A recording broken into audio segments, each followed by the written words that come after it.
रखने का इनका काम होता है।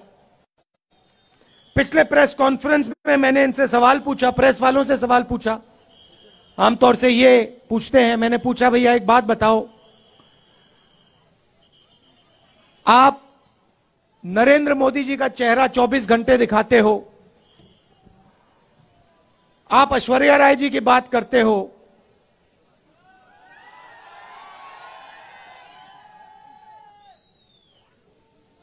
अक्षय कुमार की बात रखते हो, आप महंगाई की बात क्यों नहीं रखते हो? आप बेरोजगारी की बात क्यों नहीं रखते हो? जो जम्मू कश्मीर में गरीब लोगों से उनकी जमीन जो छीनी जा रही है, वो हमें मीडिया में क्यों नहीं दिखाई देता?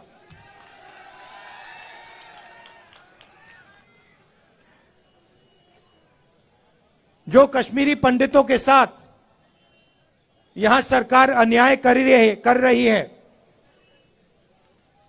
आज सुबह मेरे से मिलने एक डेलीगेशन आया और उन्होंने अपनी बात रखी। मैं हैरान हो गया। उन्होंने कहा, और मैं मीडिया के सामने ये कहना चाहता हूं, उन्होंने मुझसे कहा कि जब उनका डेलीगेशन लेफ्टिनेंट गवर्नर के पास गया तो लेफ्टिनेंट गवर्नर ने उनसे कहा कि तुम्हें भीख नहीं मांगनी चाहिए। यह देखिए, लेफ्टिनेंट गवर्नर ने कश्मीरी पंडितों के डेलीगेशन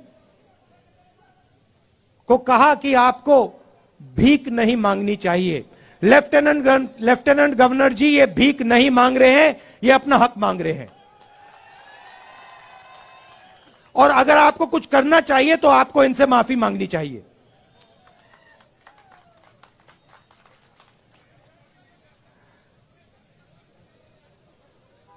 यहां पे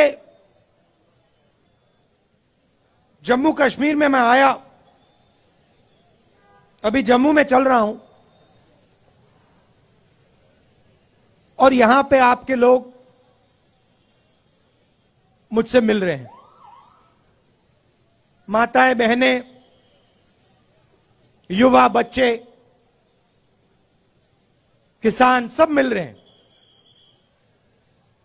यहां आते हैं, सड़क पे आते हैं, मेरे साथ चलते हैं और अपने दिल की बात रखते हैं। दो तीन चीजें मैं, जो वो मुझे कह रहे हैं, मैं आपको कहना चाहता हूं। वो आप जानते हो, मगर मैं दोहरा देता हूं। सबसे पहले मुझे कहते हैं कि जम्मू में जो पहले, अभी आता हूं बेरोजगारी के बारे में बोलता हूं, कहते हैं कि जो पहले जम्मू के लोग व्यापार करते थे, जम्मू कश्मीर के लोग चलाते थे, आज बाहर के लोग जम्मू और कश्मीर को चला रहे हैं। और हमारा जो हक है, हमारी जो आवाज है, उसको एडमिनिस्ट्रेशन सुनता नहीं है। सारा का सारा ट्रेड बाहर के लोग कर रहे हैं, जम्मू कश्मीर के लोग देखते रह गए। पहली बात। दूसरी बात, हिंदुस्तान में सबसे ज्यादा बेरोजगारी जम्मू कश्मीर में है और जम्मू में है। तो यहां पे स्टूडेंट्स पढ़ाई करते हैं, कोई इंजीनियर बनना चाहता है, माता पिता शिक्षा के लिए पैसा देते हैं, कोई डॉक्टर बनना चाहता है, कोई लॉयर बनना चाहता है, कोई आर्मी में जाना चाहता है। पढ़ाई करने के बाद पता लगता है कि इस प्रदेश के लोग, प्रदेश के युवा लॉयर, डॉक्टर, इंजीनियर नहीं बन सकते हैं। पहले एक और रास्ता था, आर्मी का रास्ता था, वो भी आज बंद कर दिया है। बीजेपी के लोग नई योजना लाए हैं, अग्निवीर योजना लाए हैं, और इनको जो आर्मी का इथोस है, इनको वो ही नहीं समझ आया। देखिए, किसी भी काम में, किसी भी काम को सीखने में कम से कम 7-8 साल लगते हैं। सही बात है? सही? आप खाना पकाती हैं? खाना पकाती हैं? आपको कितने साल लगे? खाना पकाने में, सीखने में कितने साल लगे आपको? 7-8 साल लगे? मतलब एक्सपर्ट आप 7-8 साल में बनी? नहीं। तो किसी भी काम में 7-8 साल लगते हैं। आर्मी जो है एक परिवार है। जो सेना लड़ती है, वो रिश्ते के बल पे लड़ती है। सैनिकों के बीच में जो रिश्ता होता है, उसके बल पे लड़ती है। वो रिश्ता 1-2 साल में बनता ही नहीं है। वो रिश्ता, उस रिश्ते को बनने के लिए, मजबूत होने के लिए कम से कम 7-8 साल लगते हैं। ये जो बीजेपी के लोग हैं, इनको ये बात समझ नहीं आई। ये सोचते हैं कि आर्मी की ट्रेनिंग 6 महीने में हो जाएगी, जो सीखना है वो 6 महीने में हो जाएगा। बिल्कुल नहीं।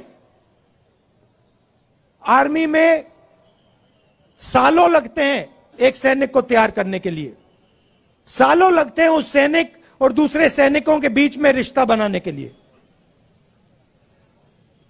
तो ये अग्निवीर योजना जो है, ये हिंदुस्तान की सेना को कमजोर करने की योजना है। और ये बेचारे जो हमारे आर्मी के लोग, ये कह नहीं सकते हैं, मगर मैं जानता हूं अगर इनसे पूछा जाए तो ये सारे के सारे कहेंगे कि ये अग्निवीर योजना के खिलाफ है, अग्निवीर योजना गलत है। तो वो रास्ता जो था वो भी बंद कर दिया इन लोगों ने। पहले युवा आर्मी में जाता था, 15 साल की उसकी सर्विस होती थी, उसके बाद उसको पेंशन मिलती थी। अग्निवीर योजना में 4 साल की सर्विस होगी, उसके बाद सैनिकों को घर भेज दिया जाएगा, उनको कोई पेंशन नहीं मिलेगी। तो ये जो देश का आर्मी के साथ रिश्ता है, इससे खिलवाड़ कर रहे हैं। देश ने कहा था, देश हर सैनिक से कहता है कि हम आपसे 15 साल मांगते हैं, उसके बाद हम आपकी पूरी जिंदगी आपको पेंशन देंगे, आपकी इज्जत करेंगे, आपकी रिस्पेक्ट करेंगे, आपकी रक्षा करेंगे।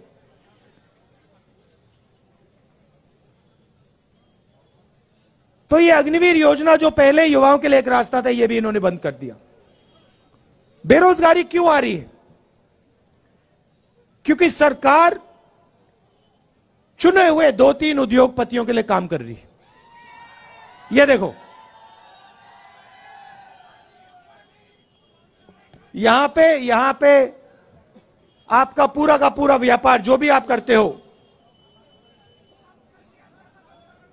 सारा का सारा उन्हीं 2-3 उद्योगपतियों के हाथ चला जाएगा। सच्चाई है। और नरेंद्र मोदी जी ने आपसे कहा था कि देखिए, नोटबंदी काले धन के खिलाफ योजना है। काला धन मिट गया क्या? नहीं मिटा ना। भाई और बहनों, नोटबंदी और गलत जीएसटी योजनाएं नहीं है, ये हथियार हैं। ये छोटे व्यापारियों को, स्मॉल और मिडिल साइज बिजनेस वालों को मारने के, खत्म करने के हथियार हैं। और सच्चाई ये है कि इस देश को रोजगार सिर्फ ये लोग दे सकते हैं। ये जो 2-3 बड़े उद्योगपति हैं, ये देश को रोजगार दे ही नहीं सकते, कितनी भी कोशिश कर लें ये नहीं दे सकते हैं। तो इन्होंने क्या किया, नरेंद्र मोदी जी और बीजेपी ने क्या किया, जो हिंदुस्तान की रीढ़ की हड्डी है, जो रोजगार देने वाली रीढ़ की हड्डी है, छोटे व्यापारी, स्मॉल और मीडियम बिजनेस, इस रीढ़ की हड्डी को इन्होंने तोड़ दिया है। इसीलिए आज पूरे देश में, सिर्फ जम्मू कश्मीर में नहीं, पूरे देश में बेरोजगारी फैल रही है। आप दूसरा सवाल पूछोगे, महंगाई इतनी क्यों बढ़ रही है? वही कारण है। पूरा का पूरा धन हिंदुस्तान का 2-3 उद्योगपतियों के जेब में जा रहा है। पहले पेट्रोल का दाम क्या होता था, आज कितना है? 100 रुपए। तो जब आपके जेब में से जो 50 रुपए निकल रहे हैं, वो कहां जा रहे हैं? हवा में तो गायब नहीं हो रहे, कहीं ना कहीं तो जा रहे होंगे।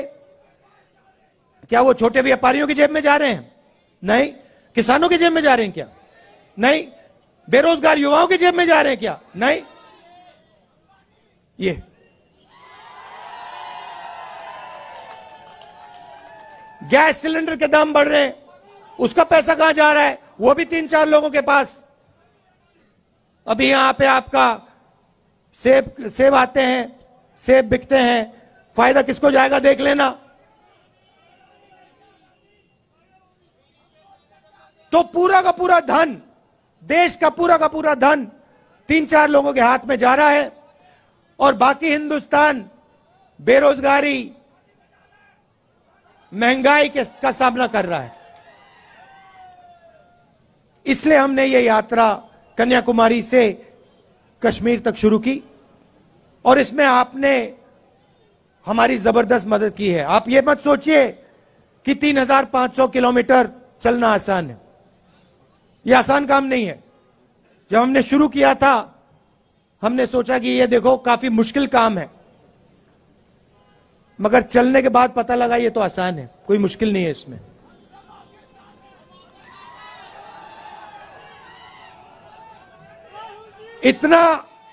इतनी मदद आपने की हमारी, मैं आपको बता रहा हूं।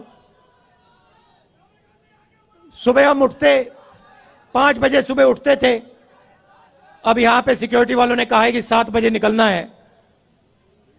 मैं चाहता था 6 बजे निकल जाना चाहिए, मगर इन्होंने कहा नहीं 7 बजे निकलेंगे, चिट्ठी लिख दी, तो मैंने एक्सेप्ट कर ली बात।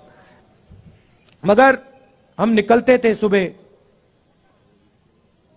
पूरा दिन चलते थे, 25-27 किलोमीटर बाद ऐसे लगता था कि पहला किलोमीटर चल रहे हैं, थकान ही नहीं होती थी बिल्कुल।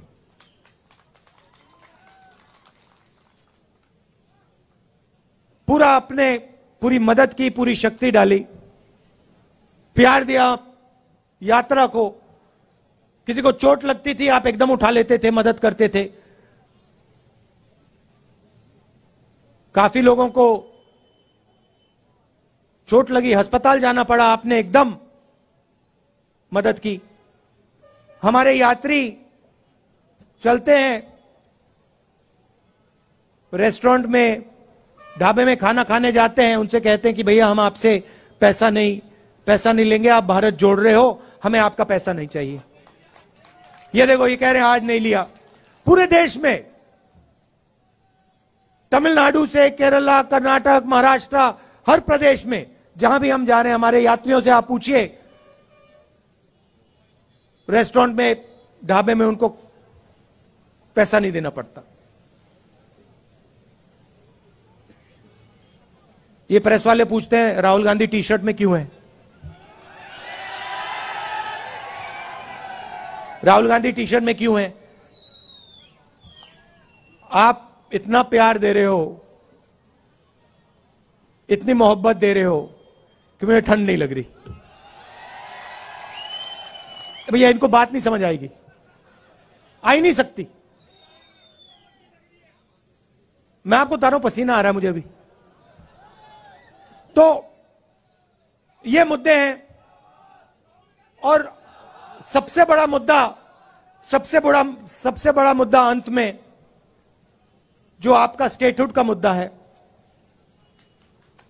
उससे बड़ा कोई मुद्दा ही नहीं है। तो आपका हक, पूरा का पूरा हक इन्होंने छीन लिया। तो एकदम कांग्रेस पार्टी पूरा समर्थन आपको, जो आपका स्टेटहुड है उसको रीइंस्टेट करने में पूरा हम दम लगा देंगे। आपने इतना प्यार दिया, दिल से आपका मैं धन्यवाद करना चाहता हूं। और अभी हम आपके साथ और चलेंगे, आपसे मिलेंगे, इसके लिए बहुत बहुत धन्यवाद।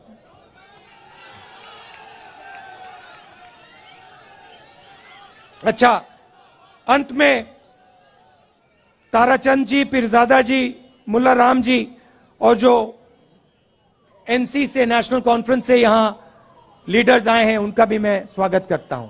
धन्यवाद। जय हिंद। बहुत बहुत धन्यवाद राहुल जी। अब आप मेरे साथ बोलेंगे, नफरत छोड़ो, नफरत छोड़ो, नफरत छोड़ो, नफरत छोड़ो, नफरत छोड़ो, नफरत छोड़ो, नफरत छोड़ो, नफरत छोड़ो, जोड़ो जोड़ो, जोड़ो जोड़ो, जोड़ो जोड़ो, जोड़ो जोड़ो, नफरत छोड़ो, नफरत छोड़ो। बहुत बहुत धन्यवाद।